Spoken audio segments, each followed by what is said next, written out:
Hello and welcome to Talk a Good Game. It's the match preview of West Ham United against Burnley. The FA Cup is parked for a week or two, but the Premier League is back for this one. We take on Burnley at the London Stadium. Gonzo, starting as always, your thoughts on our opponents, please. Remarkable story, Burnley, really, and largely based upon the manager. It has to be said. A club with rich historical tradition. I don't know how many years this will be in the Premier League, but I think they'll do it. They'll manage it again. They even qualified for Europe one season, which actually, whilst they were in Europe, it really dented their form somewhat, and it did them a favour them getting out of Europe and just being able to focus on their domestic campaign.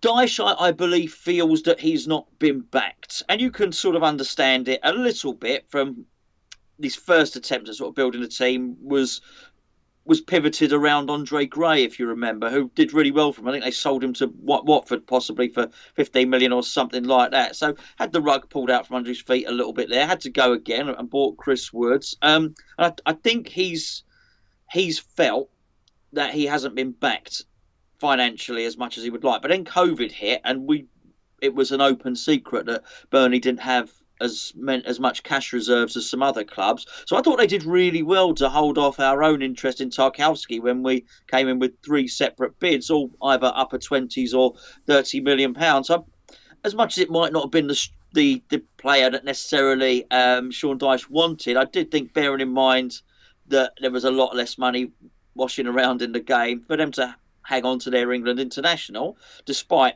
£30 million bid, I think probably does show a little bit of ambition.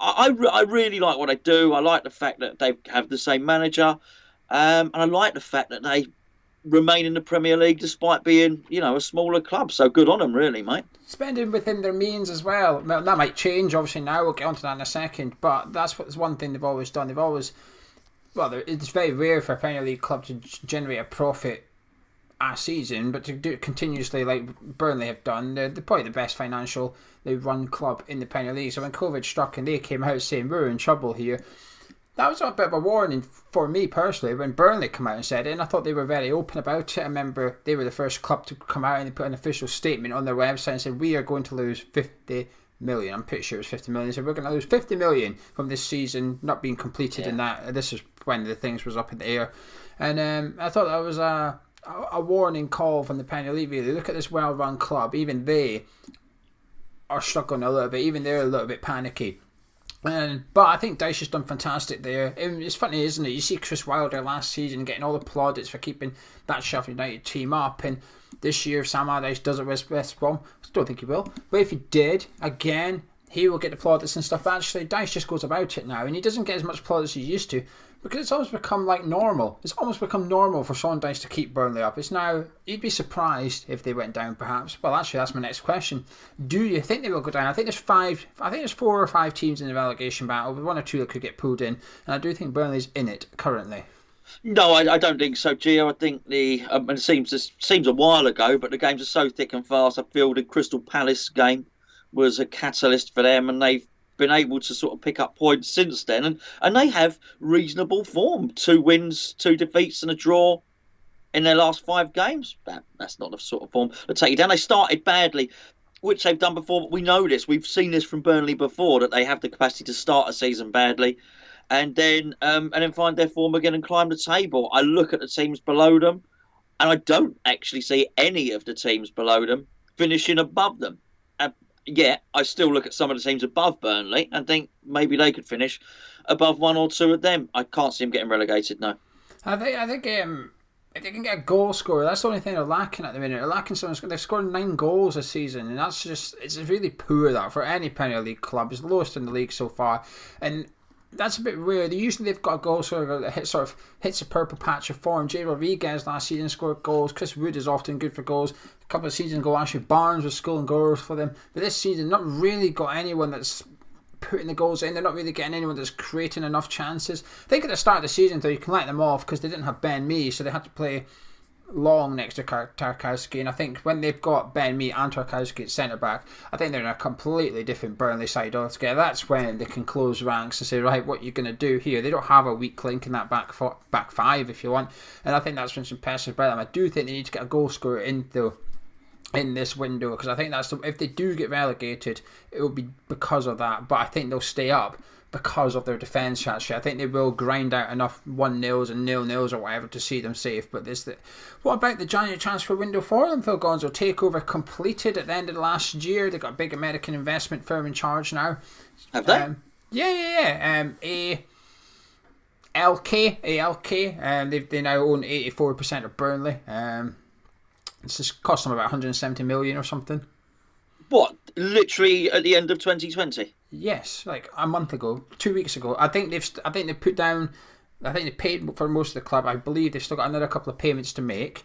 And the Burnley chairman, said, "Don't worry, everything's fine. Everything's going through as it is." Because I think they've had to take out a loan to fund it and so on and so forth. So it's not 100% complete, but ALK is an American investment group which now have 84% and a controlling stake in Burnley Football Club. So I think there's a few people expecting Burnley to maybe open the checkbook a little bit and give Dyche some players.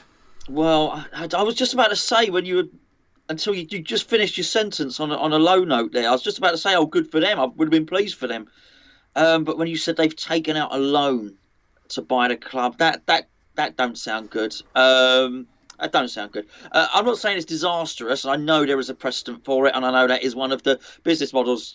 I mean, Man United would be the biggest case in point example of that. However, what it doesn't do is it doesn't suggest to me that if you've taken out a loan to get 180 million to buy the club, it doesn't suggest that you've got another 50 quid down the back of your sofa, which you're going to go and spend on players. I hope they do. I also hope that the ridiculous rules that are awash in the Premier League and in UEFA with financial fair play, that those are relaxed, and the fact that there is a dodgy economic climate and the fact that football's skin is taken into account, and they actually let people spend a little bit above their means to try and claw something back. You can't be so strict, because actually there is no turnstile money. So we're going to have to, we're not going to balance the books by only spending 60% of our income or whatever the case may be. Look, if it all works out, then that's good news for them. I'm pleased for them. The loan bit does have me slightly worried on their behalf. Don't quote me on that. I'm not a Burnley fan. I'm not a Burnley fan.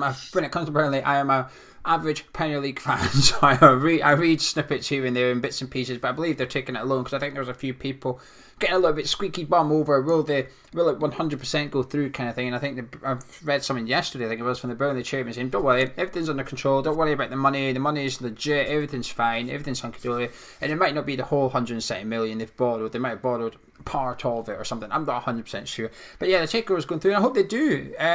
Hope they do back Dyche. I don't think he needs lots of players. I think he needs, like I said, a goal scorer and maybe one or two other players, but I hope they almost don't go too splashing the cash too much, because what Dyche is really good at is finding like bargains almost. Dyche is quite good at getting in players like Charlie Taylor and stuff and making a team out of them. I mean, I think you can almost get a bit too excited if you want. You start bringing in players that actually Dyche doesn't necessarily want, Dyche doesn't necessarily want to work with, and he plays a 4-4-2 every single game. You've got to find a player that can play 4-4-2. You want a centre midfielder that can cope against three centre midfielders, kind of thing. Good luck to them. You make your own luck in football sometimes. I think that's exactly what Burnley have done. They've come up, they've stayed up. Well-run club, got a decent manager in there, a few decent players as well that are worth quite a lot in terms of assets. So fair play and good luck to them. Last question, as always, players you admire? Not really any, to be honest with you. They don't have very good players, but what he gets out of them are, I think, are fantastic. I don't look at them and think, oh, he's good, I'm going to tune in to watch him play football. I think but that's because they're better players are defensive ones. So, the goalkeeper's very good, which is no surprise, because they used to have a million goalkeepers, so one of them was bound to be good. I think they flogged all the other ones, but he's very good, Pope. And the two centre-halves in front, which are Tarkowski and me, not myself, obviously. They're very good, very, very good. I mean, we tried to buy one of them. You'd have to suggest some of the better centre halves in the Premier League. Actually, as a little defensive unit the communication with the goalkeeper and whatnot. That's pretty good. That's up there. That ain't I mean, they're in 16th place. That ain't a 16th place team sort of defence and goalkeeper there. I don't know what happened to Rodriguez. I guess he's injured, but I guess he is. But that's Rodriguez, isn't he? He gets injured. He's brilliant, and then he gets injured. He's lots of talent. Of course, Woods always causes us lots of problems, and because he's a pain, isn't he? That's going to be a really interesting battle, actually, with him and Ogbonna there. I think Ashley Barnes is a journeyman championship player, and then he can do these wonderful things, can't he? Where, he can score some absolutely wonderful goals, but you don't look at another Premier League club and think, well, and they would buy him.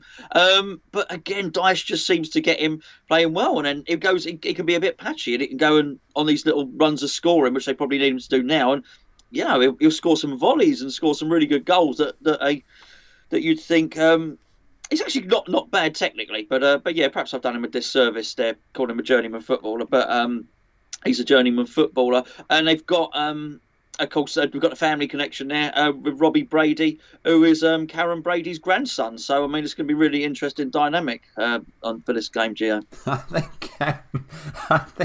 think Nick Pope's on. Some people are going to take you seriously here. Some people are going to be Googling that. Bless them. I think Nick Pope's my favourite keeper in the league. One of the best keepers in the league. I think he's just unbelievable. I think he's the best keeper in the league at coming for crosses. And not that we do much crosses, to be fair, but if we did, I think it would almost not be pointless. Well, with a name like Pope, I don't think he would be good with crosses, to be fair, man. You might as well expect the goalie to come catch them, because he will come catch them all. The one thing we have to be careful for is when they get set pieces, they always do it. They always stick Ben Mee at the back post, and I hate that, because you don't always put your best player at the back post to defend it, do you? And ideally, that's your last line of defence, isn't it? Your back stick. So Ben Mee does like going there. I'll tell you what, though, notice players you admire, but Burnley have the player I'm most disappointed in this season out the whole league. That's Dwight McNeil. I used to really like him. I used to think he was last season, I thought he was fantastic. His crosses and everything, I thought was top talent. I thought going into the summer, I thought he had a small chance of making it into the Euros, and I thought he might have been on level par with Harvey Barnes, for example. Now, Harvey Barnes has took off and has become one of Leicester's most consistent players this season. Dwight McNeil, whenever I watched him, I found him very disappointing this season. And when I said at the start they need goal scorers and they're lacking service, he's the one I'm looking at, thinking, well, you're usually the guy that provides the service, and he's just not been that good. He's been injured for the last couple of games. He's come off the bench during the week against Man United, so I expect him back into the team for this one. But also, saying that, the guy that plays behind him, Charlie Taylor, I think is the most underrated left-back in the Premier League. I don't think he's the best left-back in the league, but I don't think he gets spoken about enough. I think he's possibly one of the most reliable ones, gets forward well, defends well. I think he's a really, really good player. But anyway, enough about Burnley, enough about praising Burnley. Time to talk about West Ham United. Team news is pretty much as you were. Now, David Moyes confirmed to us before the FA Cup game at the weekend that 2 players were self-isolating. Now, whether they're still isolating, we do not know. He will tell us that in his press conference. But process elimination would suggest that the 2 players isolating were Ryan Fredericks and Fabian Balbuena, because Issa Diop was another player missing from the Stockport game, but we found out that he did travel and he was actually going to start. However, he had a bit of a knock and therefore did not make it into the matchday squad at all. So, with all that said and done, Gonzo, it's time to discuss what 11 you would like to see face the Clarets at Turf Moor this Saturday. Fabianski in goal, and what's your back four? Yeah, I think so. I think we'll have we'll be being very presumptuous that it's a back four. Well, is it not? My back 6 consists of... No, I'll go with Soufal at right back.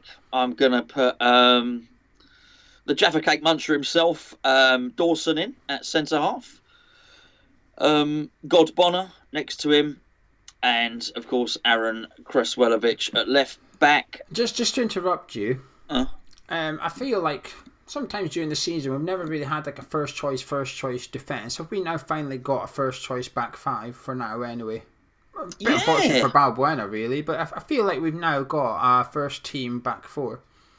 Yeah, look, firstly I agree. On Balbuena, I don't feel that sorry for him, because I thought he was on his way out, and now I feel that he is a big part of West Ham, and I think Balbuena will play plenty of games for West Ham. We just need to tie his contract up. Yeah, I do. I do. And there's a. I said it the first time I saw Dawson with the sound off. Well, it wasn't the sound off. There were just no fans in the stadium. Obviously, there will be a raucous atmosphere for this one because the director's box will be so heavily populated. So They'll be clapping the dildos, won't they? they certainly will. It will be like that person when all the fans were clamouring, and the angry fans. We had the protests and the pitch invasions. All the fans were clamouring to get into the director's box, and 2,000 fans were all gathered outside the director's box. And for this game, there will be 2,000 fans in the director's box, all called Sullivan. And of course Robbie Brady. I'll be waving up at his gran up there. But when we didn't have such a noisy crew in the stadium, to hear Dawson, how he communicated, how loud he was, what an organiser he was, and just hear him talking, I thought it was really good. I thought it was impressive for his first game. He's carried that on. I don't think you can have too much of that. A back four just communicate all the time. That's got to be a good thing. So I do. I like it. Long may it continue. I don't think he's conceded a goal yet, right? No, Craig Dawson's got 3 clean sheets and 1 goal. He's not doing too bad. Yeah, I'm still not like sold on him being like a permanent fixture of the first team. 3 games been very impressive so far. 1 was, however, against a non-league side, so I'm just not discarding it, but it's hard to judge him when he barely has to do anything. They had 1 striker and he kept going up against Ogbonna for some reason. He was pretty quick, and for some reason he didn't go up against our slow centre-back. He kept going up against the one that actually has a little bit of speed about him. But this game I think will suit Craig Dawson actually. Chris Wood and Ashley Barnes, they like a little bit of argy-bargy and hustle and bustle up there. Dawson doesn't mind that. He'll get stuck in there. It's the quicker. It's when he comes up against the likes of Jamie Vardy, I think, okay, now we're going to see Craig Dawson get tested. But for now, I think that's our settled back four. It's unfortunate for Balbuena because he didn't deserve to come out of the team. He came out of it because of rotation and an injury and whatever, and now he can't get back in because of COVID. So it's a bit harsh. But you know something, he got into the team in the first place because Diop getting COVID. So it sort of swings and roundabouts, really. But yeah, I think we've got back four. Now you're 2 sitting in mid. I think we've got the same formation here. We've got a 4-2-3-1 thing going on. So what's your 2 sitting? Because ours are going to be different. I know ours are going to be different. We're going to have 1 player the same and 1 player different. Oh, are you now? Cheeky. Oh, I know what you're doing then. Yeah, I'm not doing what you're doing. So I am going to play Sufal and Rice in the middle, unlike yourself. You're going to play who in Rice? I'm an innovator. Suchek. It's not my fault. They all sound the same. All these Czechs, don't they? They all have Sue at the. They're just Sue, Big Sue. So yeah, Big Sue, the goal scoring phenomenon, Thomas Suchek and Declan Rice in the middle. I'm going to stick with Rice. I'm going to put Pavel Fornals in there. I'm going to put Pavel Fornals in there. This is Burnley, and they were very impressive against Man United defensively. They were very organised against Manchester United defensively. Man United struggled to break them down with Rashford, Martial, Bruno Fernandes, Paul Pogba on the pitch. They struggled to break Burnley down. Burnley were fantastic defensively against them, right? We've got to take that as a bit of a warning here, and that is we cannot play counter-attacking football. We cannot turn up with Burnley with a team, a formation, a style of play that says, let's counter-attack. Because I tell you what, within 5 minutes we're going to realise they're not really going to let us counter-attack, are they? They're not coming far enough up the pitch and stuff. So I want Fornals in there. Against Stockport, I thought we were lacking creativity. I thought the midfield was a bit too tippy-tappy. I want someone in there that can create. Now, I was going to put Lanzini in, but I think he was that poor against Stockport. Was given an opportunity to shine, didn't shine. Therefore, Fornals gets to continue his place. So the 3 behind the striker, who would you like? I'm playing the Fornicator on the left for this one. And I'm going to play Ben Rama in the middle and Jared Bowen on the right. See, we've got the same starting 10. I would play Souček in the number 10 role. Yeah. Ben Rama on the left and Bowen on the right. And I want to see Souček in there because to some extent, there's no point pissing around with it. We're just going to have to cross the ball quite often in this one. So let's cross it and have the best header on the pitch possibly in the box to head the ball. It's as simple as that. There's no point getting out of the way and trying to cross it and Souček's 20 yards out from goal. It frustrates me when we do that a little bit. I quite liked what we did against Stockport. Quite liked what we did late on against Everton, which was let's get Souček a little bit closer. Let's get Souček in it. Well, do you know something? Let's do it from the start in this game. There's one fixture in the Premier League, one team in the Premier League that will allow you to play Souček almost as a second striker from the word go. It's Burnley. And that's no disrespect to Burnley, it's just how they play. I want to see us almost playing ugly from the start when we have to. No point playing all this nice football, trying to break them down and get to the 70 minutes and think, it's not working, let's do something else. Let's just do something else from the start. But I think Fornals in there, behind him, allows us to play the nice football too. And before we talk about the striker, obviously Monday night, David Moyes confirmed he wasn't sure how fit Mikel Antonio is. We all made our own conclusions by what we saw from about 89 minutes of Mikel. Didn't quite play the whole game, Antonio. Played 89 minutes of it. So we saw our own conclusions. But also, Gonzo, today there's been reports suggesting that Mipo Odebeko may be involved. He may make his Premier League debut this Saturday. So whether that's on the bench coming on or starting the game remains to be seen. But what would you like to see up front? Well, that would make sense because we've got to do something because we've got the game on Tuesday against West Brom. So you need to try and spread Mikel Antonio over those two games, really. So the only decision is do you want to start him or not? I guess if you started with Odebeko and it worked out, you wouldn't even have to bring Mikel Antonio on at all. That's the one there. However, I would still do it the other way, and I would try and look at 45 minutes for him and then spread it up that way. So I'd start with Antonio. Then bring Odebeko on. That would be my choice. Excited to potentially see Mipo?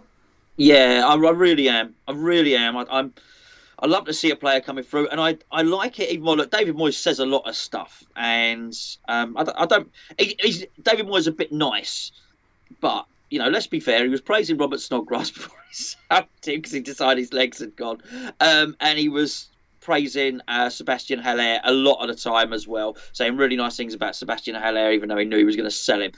Not because he's a liar, because he's just nice and he tries to do his stuff right. So I don't read too much into what David Moyes says. However, I was pleased to hear him speak positively about Odebeko. So, and I was pleased to hear today the reports that he rates him highly, and we like to hear that sort of stuff.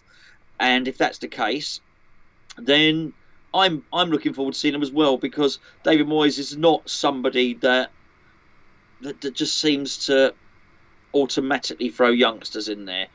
In fact, you almost feel with Moyes he doesn't want to put any youngsters in the team. I know he would argue against that.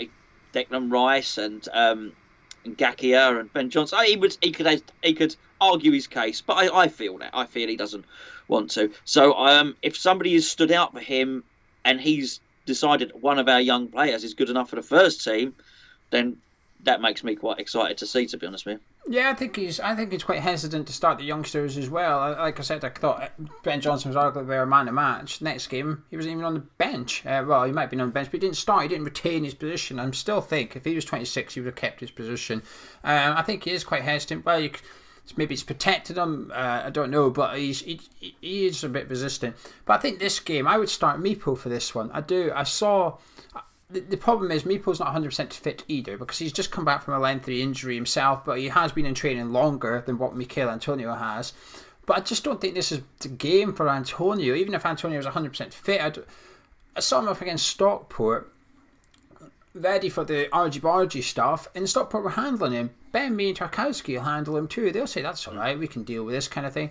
Now, I almost want to see a little bit different, a bit of variety, and if we have to bring Antonio on, that's all fine. Then we've got someone to come on up against a slightly more tired defence in Burnley and stuff, then we can get the ball into the box with him and Souček in there.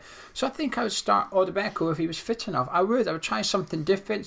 Sean Dyche is probably one of the most organised managers in the Premier League. If he's all of a sudden coming up against this kid, he's thinking, who's this guy? We're not prepared for this guy. Well, they probably would have. We just told him that he might be starting. Yeah, Sean always watches this show, Gio. There's only limited footage to go on. The defenders are looking, I've got no idea who this geezer is. They know who Antonio is, that's fine, but they've no idea who this guy is. But also, we've got a window of opportunity here until the new striker, whoever it may be, arrives. Now, is he going to arrive in time for West Brom on Tuesday? It's unlikely, but next weekend we've got Doncaster in the FA Cup, and so the league game after that, the striker's probably going to be here for them. So we've essentially got 2 league games and a cup game to have a look at Odebeco. So let's use this opportunity. Let's use the cushy position we're in the Premier League, because we are in a comfortable position. Yeah. So let's use that to give the youngsters an opportunity, because I want to see youngsters given a chance at West Ham United. I do. We've got a chance. Saturday presents an opportunity to give a youngster a chance up front for West Ham and say, here you go, claim your space as almost like the third choice. Just nail it down.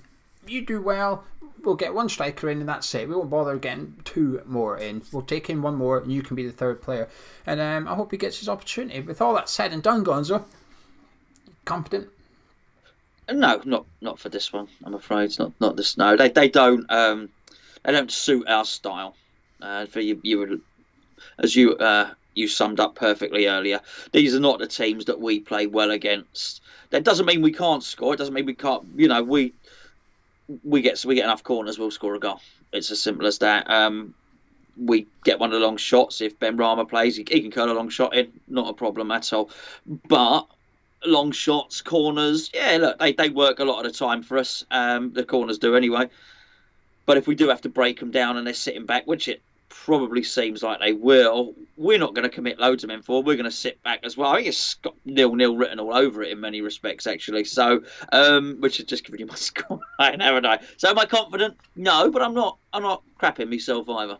I completely agree with that. I think we don't often say the same score, but we are for this one, and we're both predicting 0-0. And it's a compliment to Burnley's defence. I just don't think we can break them down. I actually fear Gonzo. I said this in the Patreon video. We were doing the player ratings after Stockport, and you were saying, well, who's going to play number 10? It's either Ben Rama or Lanzini. Neither of them played well tonight against Stockport. And I said to you, I have a worry. I worry Martin Noble is going to start in the number 10 role. And do you know something? I still think, I would not be surprised come Saturday, Martin Noble starts with Rice and Souček, and he's the sort of advanced of the 3, because he played well against Stockport. I think Martin Noble played well against Stockport, and regardless of the opposition, he's had a good game. The creative players didn't have a good game. Yarmolenko, Lanzini, Saeed Benrahma, none of them had a good game. So I think David Moyes will stick to who he likes, who he knows, tried and tested, if you want. I think Noble will start this one, and for that reason, and I think Antonio will start up front, and for those reasons, I'm not confident we're going to break them down. I think Burnley will keep a clean sheet, but at the same time, they've scored 9 goals this season. We've kept a few clean sheets recently. We're looking good at the back. Yeah. I think it's got 0-0 written all over it as well, to be honest with you. Would you be happy with a 0-0 before the game? Yeah. Yeah, I don't want to watch a 0-0. I don't want to sit there, thinking, oh my goodness, what we're gonna talk about in a review there. It's hard to stay awake, isn't it? Do you know what I mean? Mind you, it's middle of the day, I guess, 3:00 Saturday. I don't want to watch it, but I'm pleased to be in the position we are. What have we got? 26 points now. I'm in another points. Actually, at 27 points, you can't grumble about that. I don't think we would try and get the draw. I just think we would be, like you say, incapable of getting the win. I mean, the win would be great to take us to 29 points, and that's dreamland stuff, really. For West Ham it is anyway. So yeah, I think you would have to. I think they got a little bit of form now, Geo. They're not a pushover anymore. Burnley. He's got his tail up, Dyche. Some players coming back, as you alluded to as well. A good defence. He's got a lot going for him, mate. I think a draw would be a good result. I'm not sure. I would say it's 2 points drop, to be honest with you, Gonzo. I think Burnley and West Brom at home, if we get 6 points, we're sort of European football contenders all of a sudden. We are now thinking, here, hang about, can we do something? But also I think it changes the landscape completely when it goes into the Doncaster game. I think Moyes can say, right, actually, hang on, that 6 points means we can now have a real get past Doncaster, and then when we go to Old Trafford or Anfield, we can go for it. I can rest players before that game and really take the game to them, prioritise the FA Cup. Big 2 games, actually. I think this would sort of swing our season. It could 6 points would mean European football. If we somehow got no points, which I don't think we will, if we got no points, it's all of a sudden we're looking like, are we just going to finish 10th or 9th, which is a good season. It becomes a bit boring after the 25th game onwards. A bit like, okay, well, not really got much to play for. So I would say it's 2 dropped. I think it's a good opportunity for us this weekend and on Tuesday to a statement of something. A statement of West Ham are capable challenging for European football. And with that said, Gonzo, I shall see you on Saturday afternoon. Yes, looking forward to it, mate. At 5-2. You've got it at 1:55. Myself and Gonzo will be live, but the build-up show will be having a little chit-chat, talking about the rumoured lineup, which is often the lineup, and then the lineups. We'll take a look at the lineups as they come out. Do a little bet giveaway, which will be a bit easier this week, and then we'll get very interactive. We'll get interactive on our build-up shows for 5-10 minutes. We'll get your comments. We'll pop them on the screen and we'll see what you're saying about the lineups, your score predictions, this, that, and the other. Anyway, if you enjoyed this preview, drop a like on it and subscribe if you use your channel, and you can catch me and Gonzo on Saturday. Gonzo, see you soon. See you later.